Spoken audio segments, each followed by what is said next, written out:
Politicians ఇంటికి అక్కడ వెళ్ళినప్పుడు కూడా ముఖ్యంగా హనుమంతరావు గారి విషయంలో అయితే వాళ్ళ మిస్సెస్సే పొరపాటు పడేది, పొరపాటు పడేవారు అని విన్నాను నేను. సో ఇంటి అంటే వాళ్ళ ఇంటికి వెళ్ళినప్పుడు ఇది చాలాసార్లు చెప్పాను.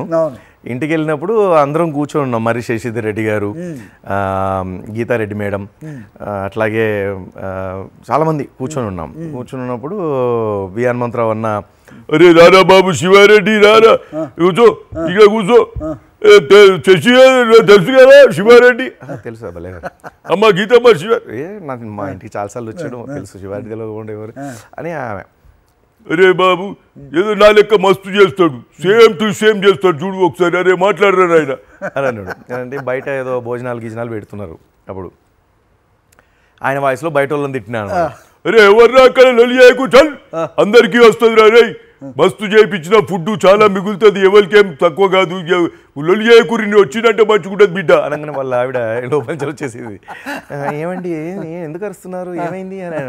అరే వాడు మాట్లాడిన దానికి నీ మాట్లాడిన తేడా తెలుసు, లోపల నువ్వు.